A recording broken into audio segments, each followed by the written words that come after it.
All right, hello everyone. What we're going to do here briefly is I'm going to walk you through the in-class spreadsheet example that we completed last Thursday, during which we kind of reviewed this hypothetical $3 million Grandpa Joe, Grandma Sally property that is being traded perhaps on an off-market basis, which means that it hasn't been listed with a broker. It is basically in the course of your business dealings. Maybe you called Grandpa Joe and Grandma Sally, asked them if they'd thought about selling or exchanging the property.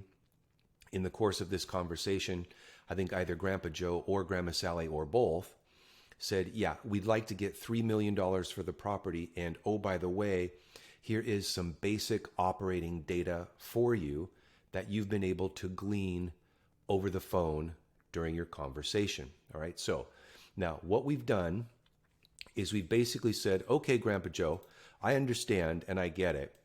But what we're going to do here is we're going to take a look at some basic stuff that we know. We know that in this instance, Grandpa Joe wants $3 million for the property. Okay. We also know that in the course of our conversation, they've mentioned some operating data, all right? Some gross potential rents, a vacancy rate, some other vending machine income, and we then calculate the effective gross income. The operating expenses or the operating ratio here is 30% of the effective gross income. We know that's 79,875. Now, I did as well post in this week's module a hand coding of all of these calculations, but I did want to go over this briefly with you in spreadsheet form so you can kind of get a handle on the process, at least that I go through when I take a look at an investment opportunity, either for myself or for a client or for a group that I might be putting together. All right, so this is the basic way that I do this. Now, are we going to have more detailed operating expense information? Maybe, maybe not, right? This is off market. This is a mom and pop owner. They may not have operating data month by month. So in fact, some of these receipts might even be in a shoebox. All right. So this is what we've been able to glean, at least from Grandpa Joe and Grandma Sally. The first step is to reconstruct the operating statement, which we've clearly done here. All right. We've come up with a cap rate of 6.21%. All right. That's the first step. The second step is we need to determine the extent to which leverage may be available for the property. And in order to do that, we need to get a loan quote. The lender here in this instance, call it Bank of Fred, Bank of Sally, doesn't make any difference. Bruin Bear Bank, Tommy Trojan Bank. Oh, I can't believe I said Trojan. The bank says, I'll name that tune or I will loan you the money subject to two constraints. There's going to be an LTV and a DCR constraint. LTV means loan to value. Okay. DCR means debt coverage ratio. Now I'm typing up here 1.20. Right now 1.20. I want to take this back here to 1.20. Right. What this means, and we're throwing you right into the fire. A lot of these terms actually, and some of these metrics, we're going to go over not this Thursday, but I think the following Thursday. I think it is. We'll see. But in any event, what you need to know for now is that LTV means loan to value. The lender will provide some percent of the purchase price as a loan. It's going to be constrained in one of two ways, either loan to value or debt coverage ratio.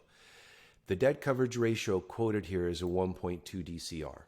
All right, over here, 1.2. What this means is that when a lender quotes a coverage ratio or a DCR or coverage or debt coverage, synonymous terms, what they're saying is that this 0.2 right here, what they're saying is that the point XX, whatever the XX is, this 0.20, this means that the lender says that 20%, the 0.2, right? 20% of the net operating income here of 186,375, 20% of that cannot be used for debt service. That must remain in reserve. That's basically what a debt coverage ratio is trying to do. The DCR is saying we need to take your net operating income and divide it by 1.2, then take that result and divide it by 12 in order to get to the maximum allowable monthly payment. Okay? So take a look here what I've done.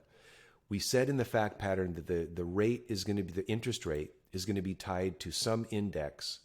In this instance, this 10T is the 10-year Treasury bill. That's a very common index for commercial loans. And at that time, the bank said it was trading, the 10-year T-bill was 2.50. It might be different today. Who cares? It doesn't matter. It's the same methodology. That's all we're talking about right now, gang, is process. Just the method, all right? The bank also said that in addition to the 10-year Treasury bill index, we're going to charge you a margin of 2.5%. This margin is the bank's markup on the money. The bank is going to borrow the money from the Fed at 2.50%. They're going to mark it up 2.50%. This is also known as 250 BPS. 250 basis points is 2.50%. Okay? When we add these two together, we then get 5%. That will now be the note rate. The note rate is the interest rate on which the payment will be based. Okay? So now, we know as well that the origination points in the fact pattern are 1%. So whatever the funded loan amount is, the bank is going to charge you a fee for the pleasure of borrowing their money. Okay? And they're going to charge you a 1% fee of whatever the qualified funded loan amount is. In addition, we said in the fact pattern that there is a prepayment penalty, meaning that if we pay off this loan, I think the loan quoted was a 30 due in 10. If we pay off this loan too early, the bank is going to charge us a 2% prepayment penalty. That penalty will be based on the amount of payoff at the time that we pay off the loan. We know we're going to get hit with this prepay. Why? Because in the fact pattern, it said the strategy was to what? Hold it for 5 years. 5 years is earlier than 10, therefore we know we're going to get hit with a prepayment penalty. Okay, now I'm going to take this down just a little bit. Now, this is what we do in this regard. We know that we can purchase the property for $3 million. We have a 75% loan to value first constraint, so we take $3 million, multiply it by 75%, we get $2.25 million. Bam, bam, thank you, ma'am. Real quick and easy loan to value calcs. Can do this blindfolded with one hand tied behind your back, I'm sure. The debt coverage constraint, though, gets a little bit trickier, gets a little bit more complicated, but if you follow me through with it, it should become pretty clear, especially after you practice this a few times, several times. What we do is we first have to reconstruct an operating statement. Why? Because we need to get to the NOI. NOI right here is one of the inputs that we're going to use in order to get to the coverage constrained loan amount. We take the net operating income divided by the debt coverage ratio divided by 12. You will see this handwritten in the hand-coded calculations in this module. All right? I also did a video on those hand calculations.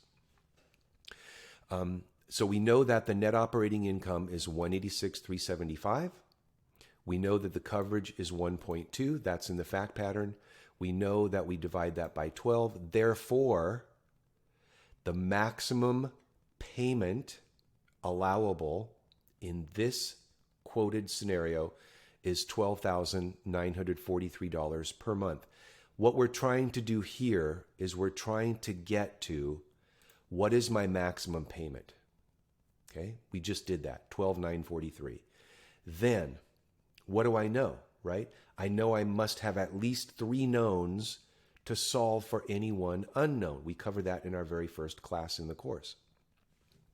So therefore, I've solved for the maximum payment. I know then that this is PMT. I know that. I know the term is 30 years or 360 months. I know the due date is 10 years hence. My note rate, or my I, is 5%. I'm going to code that as I. I'm going to code that as PMT. I'm going to code that as an N. And this is my result. This is my present value. Okay, this loan also is a result of present, the resultant is present value.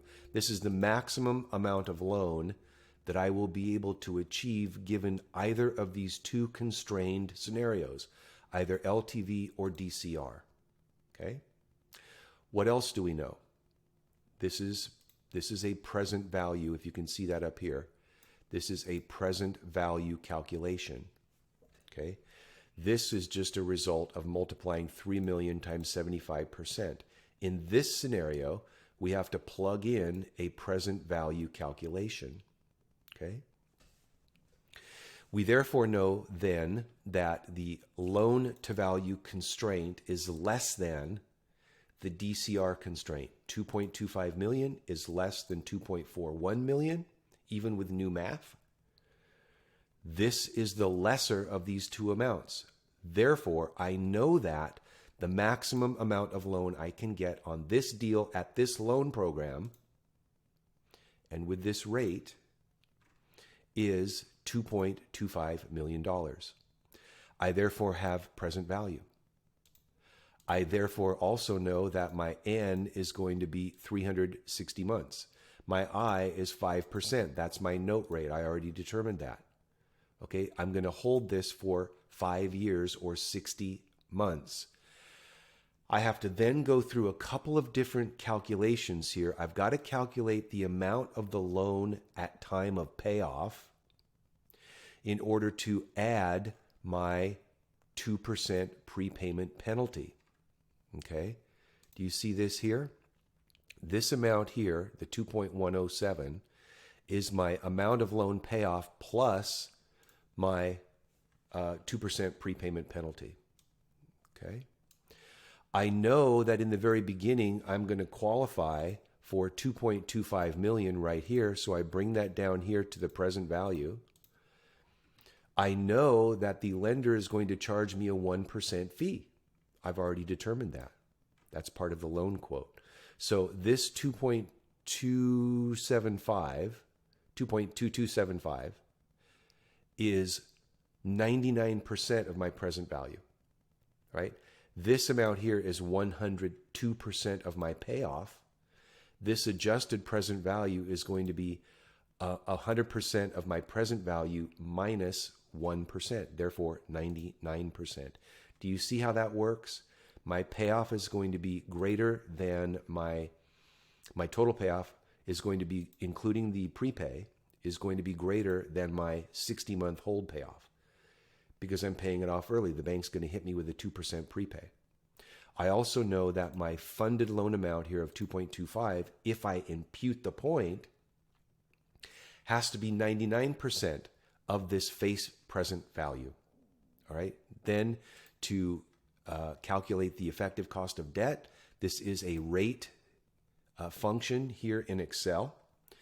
I get to the rate and I multiply by 12 because this returned rate, if I only left it at not being multiplied by 12, this is the monthly rate.